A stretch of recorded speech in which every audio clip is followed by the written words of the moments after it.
Hello everyone and welcome to Back to Basics. We show you how to make a great game of a pre-existing franchise. And today we're going to be starting with Sonic the Hedgehog 1, and we're going to be going through about half of the game.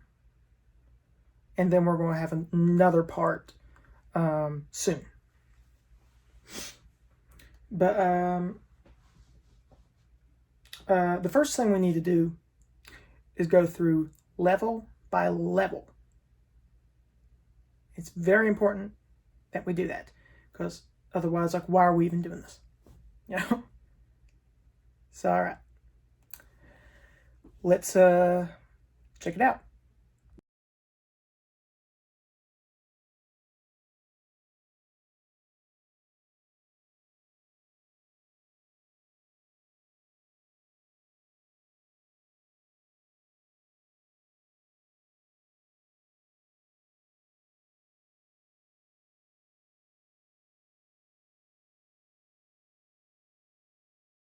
Have a look at the box.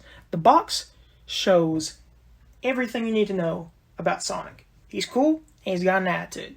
Basically, that's all you need to know, just to know that he has more character than Super Mario, which was the main idea. The start screen shows you Green Hill, which of course is the first level, which makes it much more seamless and gets you more involved in the game. Because, your first level is Green Hill. It'd be taking you out of the experience a little bit if you start with Marble Zone or something like that as the start screen. That'd make no sense. Plus, it also shows off a lot of the colors of the Sonic franchise, which maybe people don't realize this, but colors are a big part of the franchise. And that is very important with all the vibrant colors that are in Green Hill Zone. One of the biggest parts of Sonic Heroes is literally having the three primary colors added to a speed, fly, and power character, And they all mixed together and stuff. You can make a lot of different colors out of it if you think about it like that. It's more along the lines of, it's smart, but was that really intended? Because you never know what the developers are intending. But I hope they did, because that'd be pretty cool.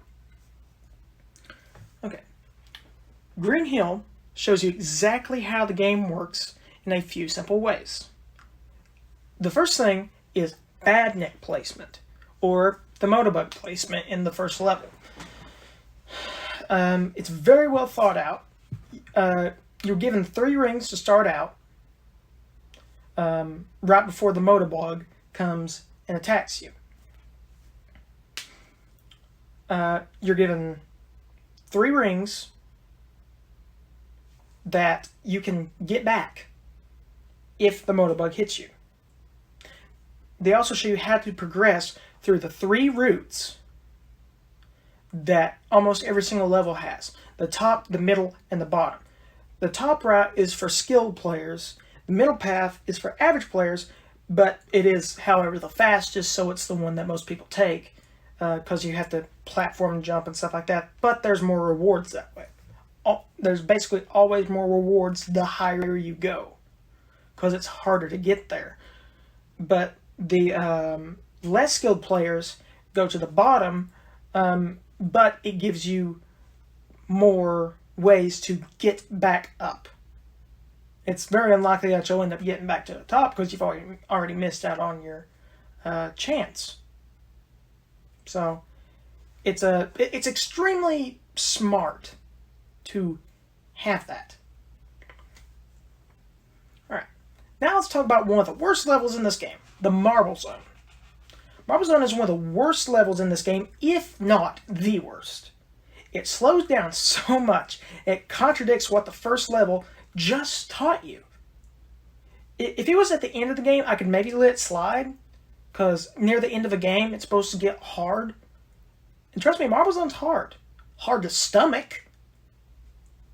But, you know, when most people play this game, they turn it on and they just play Green Hill Zone and that's it. And Marble Zone is the biggest reason for that. Because Marble Zone is so awful just to get through. You only do it if you're wanting to beat the game. If you're just wanting to play Sonic for a few minutes, you just play through Green Hill Zone, restart, play through Green Hill Zone again. You don't do any more than that. So, to quote the angry video game nerd, what were they thinking? Seriously. Why? I don't know. It still messes with my head. Alright.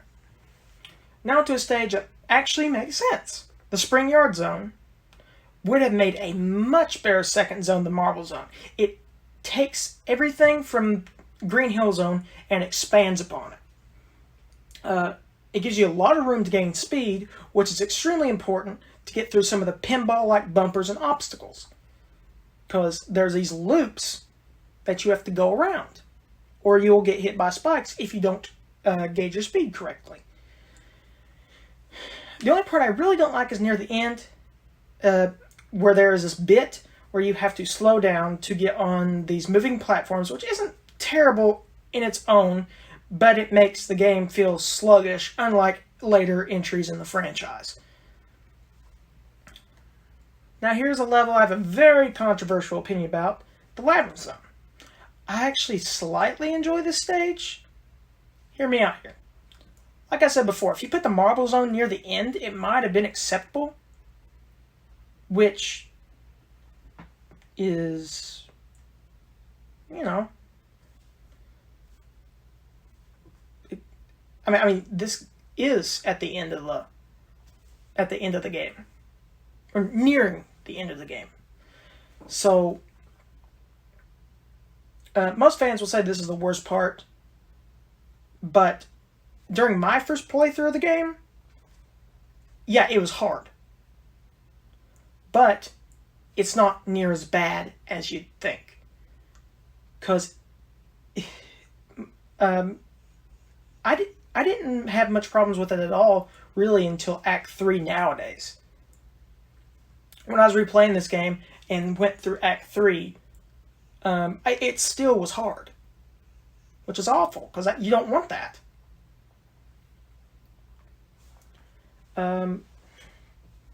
Because of mostly the spikes and the so-called boss.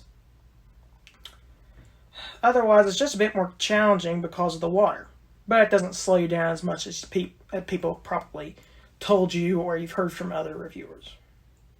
So this is the end of part 1, and I'll be showing you part 2 later on.